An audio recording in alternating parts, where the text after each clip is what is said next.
Hello students. आज हम सीखने वाले हैं इंग्लिश ग्रामर का एक ऐसा रूल जिसमें स्टूडेंट्स अधिकतर गलतियां करते हैं। Subject verb agreement class 10th board के लिए सबसे इम्पोर्टेंट है। इस वीडियो में मैं आपको इस टॉपिक को बिल्कुल बारीकी से सिखा दूंगा, ट्रिक के साथ। वीडियो को बिल्कुल भी स्किप नहीं करना है, पूरा देखना है। जहां आपको डाउट आता है मुझे आप कमेंट कर देना, ठीक है ना। अब हम वीडियो को करते हैं शुरू। देखिएगा, यदि आपके सेंटेंस में आता है not only but also, either और, नाइदर नॉर, या फिर आता है और, ठीक है ना। अब क्या होता है, नॉट ओनली के बाद में एक सब्जेक्ट होगा, बट आल्सो के बाद में क्या होगा, एक सब्जेक्ट होगा, आइदर और के बाद में एक सब्जेक्ट होगा, और के बाद में क्या होगा, एक सब्जेक्ट होगा, नाइदर के बाद में एक सब्जेक्ट होगा, फिर ये जो और है इसके बाद में क्या होगा, एक सब्जेक्ट होगा। या फिर कभी कभार आइदर और नाइदर नहीं दिया जाता, सिर्फ और दिया जाता है, तो इसके दोनों तरफ भी क्या होता है, सब्जेक्ट होता है, ठीक है ना। मैंने इनको कैसे रेखांकित कर दिया है कि ये सब्जेक्ट फर्स्ट है, ये सब्जेक्ट सेकंड है, ठीक है। अब क्या है कि आपको क्रिया कैसे भरनी है, तो आपको ये सब्जेक्ट जो सेकंड है इसके अनुसार यहाँ पर क्रिया लगानी है। यदि ये सब्जेक्ट हुआ सिंगुलर तो आएगा इज या फिर वाज, या फिर सिंगुलर हेल्पिंग वर्ब, या फिर मेन वर्ब। यदि ये सब्जेक्ट होता है क्या, प्लूरल, ठीक है ना, तो आगे हमारे प्लूरल हेल्पिंग वर्ब या मेन वर्ब, ठीक है ना। एग्जांपल से आपको बिल्कुल क्लियर हो जाएगा। देखिएगा, not only the students but also teacher writing, ठीक है ना। अब देखिएगा, हिंदी करने की बिल्कुल भी आवश्यकता नहीं है आपको सेंटेंस की। क्या है यहाँ पर, नॉट ओनली, तो हमारे सेंटेंस में नॉट ओनली है, ये रहा देखो। उसके बाद में द स्टूडेंट्स, तो ये क्या हुआ, सब्जेक्ट फर्स्ट हुआ, राइट। अब उसके बाद में क्या आया, बट आल्सो, तो बट आल्सो ये रहा, ठीक है। इसके बाद में क्या आया, टीचर, क्या है यहाँ पर, टीचर, तो टीचर क्या है, ये है सब्जेक्ट सेकंड, ठीक है ना। तो मैंने आपसे क्या कहा था रूल में कि आपके सेंटेंस में आएगा नॉट ओनली बट आल्सो, तो आपको बट आल्सो के बाद में जो सब्जेक्ट है उसके अनुसार क्या लगानी है, आपको क्रिया लगानी है। तो यहाँ पर क्या लगाना, आपको टीचर के अनुसार आपको क्रिया लगानी है। अभी बताइए कि टीचर है जो सिंगुलर है, ये प्लूरल है, तो आप कहेंगे कि ये क्या है, सिंगुलर है, क्योंकि टीचर सिंगुलर है। अगर ये होता है टीचर्स तो क्या होता है, प्लूरल, तो यहाँ पर क्या आएगा, फिर इज, इसके अनुसार आया है, ठीक है ना। आगे देखिएगा, राजू और his friends making a noise, आगे मान सकते हो कि इन द क्लास, ठीक है ना। अब यहाँ पर क्या आया, इज फ्रेंड्स, ये क्या है, प्लूरल है, अगर प्लूरल है तो क्या आएगा, वर, ठीक है ना। आगे देखिएगा, आइदर अमित और his friends broken this glass. अब देखिएगा क्या आया पर, और यहाँ पर क्या है, आइदर, ठीक है ना। तो ये सेकंड वाला मैच कर रहा है, आइदर के बाद में क्या है, और, तो हम कहते हैं कि और के बाद में ये क्या है, ये है सब्जेक्ट सेकंड और ये है सब्जेक्ट फर्स्ट। क्रिया कौन से के अनुसार आती है, सब्जेक्ट सेकंड के अनुसार। तो सब्जेक्ट सेकंड क्या है, हिज फ्रेंड्स, ये क्या है, प्लूरल। अगर ये प्लूरल हुआ तो ये बताइएगा आप हैज प्लूरल है या फिर हैव, तो आप कहेंगे सर हैव प्लूरल है, क्या है, हैव, तो यहाँ पर क्या आएगा, हैव, ठीक है ना। Neither the students not teacher sleeping in the classroom, ठीक है ना। सेंटेंस की स्टार्टिंग से हुई नाइदर से, उसके बाद में सब्जेक्ट फर्स्ट हुआ, और ये क्या हुआ, सब्जेक्ट सेकंड हुआ। क्रिया कौन से के अनुसार आती है, सब्जेक्ट सेकंड के अनुसार, तो यहाँ पर क्या आएगा, द टीचर के अनुसार वाज, ठीक है ना। मैंने आपके लिए हल्का सा हिंट दिया है कि प्लूरल हेल्पिंग वर्ब क्या होती है, जैसे मैंने कहा आर, हैव, वर। अब मैं कहूंगा कि सिंगुलर हेल्पिंग वर्ब क्या होती है, तो आर का सिंगुलर क्या होता है, इज, हैव का हैज, वर का वाज। जो मेन वर्ब होती है वो होती है वर्ब की फर्स्ट फॉर्म, ठीक है ना। जैसे प्ले, ये प्लूरल मेन वर्ब है, ठीक है ना।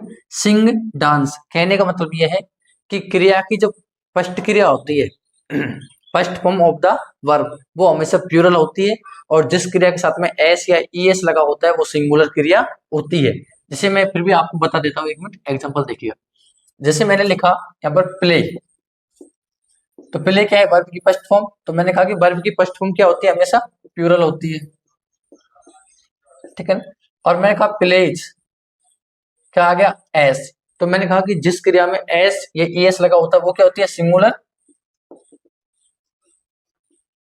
वर्ब, ठीक है ना। तो ये आप पे क्लियर हो गया। आगे देखते हैं।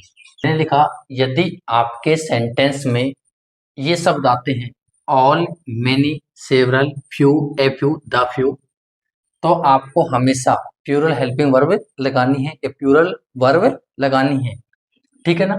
अब देखिए जैसे का all the students of this school, blank में दिया मैंने प्ले और प्लेज फुटबॉल, ठीक है ना। सबसे पहले हमने क्या देखा, क्या है यहाँ पर ऑल, ठीक है ना, इसको करो मार्क। तो ये मैंने लिखा है कि यदि सेंटेंस में आता है all, many, several, few, a few, the few, क्या लगाना आपको, प्लूरल हेल्पिंग वर्ब, ठीक है ना, या फिर मेन वर्ब। अभी थोड़ी देर पहले मैंने बताया था आपको जिस क्रिया में लगता है एस या ईएस वो क्या होती है, सिंगुलर, और जिसमें वर्ब की फर्स्ट फॉर्म क्या होती है, हमेशा प्लूरल, ठीक है ना। तो यहाँ पर क्या आएगा, प्ले। आगे देखिएगा मैनी बॉयज प्लेइंग चेस, ठीक है ना, मैनी आया तो क्या आएगा यहाँ पर, वर्ब। सेवरल सिटीज डर्टी, ठीक है ना। तो अब देखिएगा कि यहाँ पर क्या आएगा, क्या आ गया यहाँ पर, सेवरल, क्या आ जाएगा यहाँ पर, आर, ठीक है ना। ये क्वेश्चन मैंने आपके लिए छोड़ा कि आपको इसका जवाब कमेंट बॉक्स में देना है।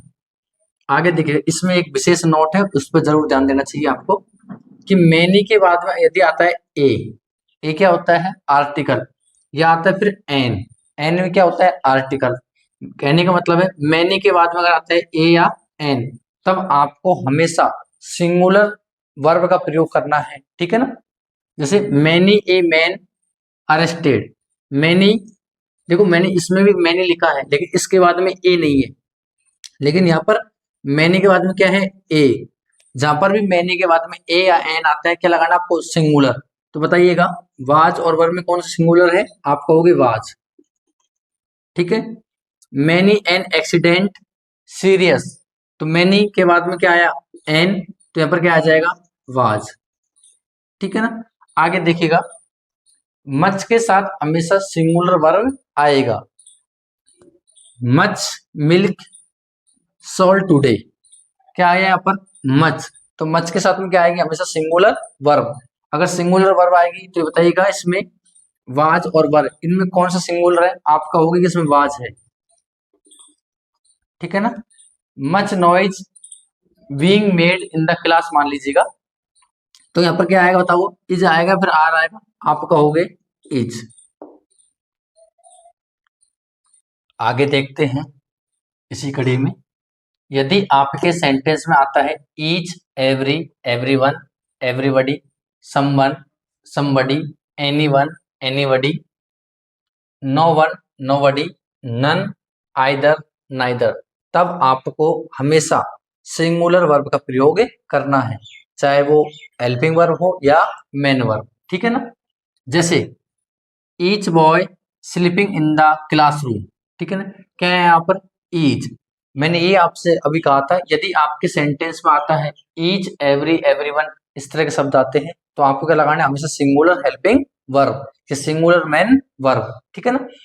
तो ये बताइएगा मैंने लिखा इज और आर, इसमें सिंगुलर क्या है, तो आप कहोगे कि सर इसमें इज है, तो इसका करेक्ट आंसर क्या हो जाएगा, इज। आगे देखिएगा every man, women and child present in the festival, bracket में मैंने दिया वाज और वर्ब, ठीक है ना।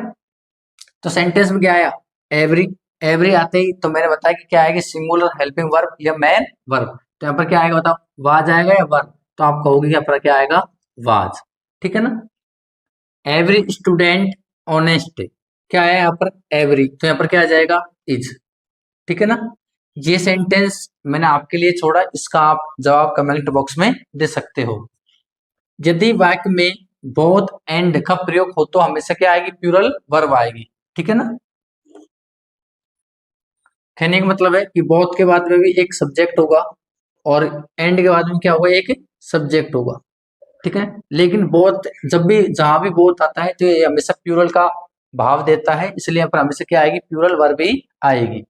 जैसे देखिए बोथ एंड आया, मैंने कहा कि जहां भी बोथ एंड आते हैं हमेशा क्या आएगी, प्लूरल वर्ब आएगी, तो यहाँ पर बताइएगा इज या आर, क्या आएगा यहाँ पर, are.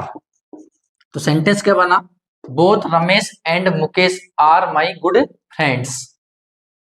Both Birla and Tata, क्या है यहाँ पर एंड और बोथ, दोनों बोथ एंड है तो यहाँ पर क्या आएगा इज या आर, तो आप कहोगे यहाँ पर क्या आएगा आर, ठीक है ना। सेंटेंस क्या बना, both Birla and Tata are rich man. आगे देखिएगा, both Puja and Suman food, अब मैंने दिया कुक और कुक्स। अब आप फिर से कहना चाहूंगा कि ये बताइएगा वर्ब की फर्स्ट फॉर्म क्या होती है, हमेशा प्लूरल होती है, और जिस क्रिया के साथ में एस या ईएस लगा होता है वो क्या होती है सिंगुलर। तो हमें कौन सी चाहिए, प्लूरल वर्ब चाहिए, तो प्लूरल वर्ब कौन है कुक, तो इसका आंसर क्या हो जाएगा कुक। यदि आपको वीडियो में कोई भी दिक्कत आती है तो मुझे आप कमेंट कर सकते हो। कई बार क्या है कि कुछ स्टूडेंट्स वीडियो को बीच में छोड़ देते हैं, स्किप कर देते हैं, बाद में कहते हैं कि सर समझ नहीं है। वीडियो फुल वॉच कीजिएगा, और जिन्होंने वीडियो को फुल वॉच किया उनके लिए फिर से थैंक यू, धन्यवाद।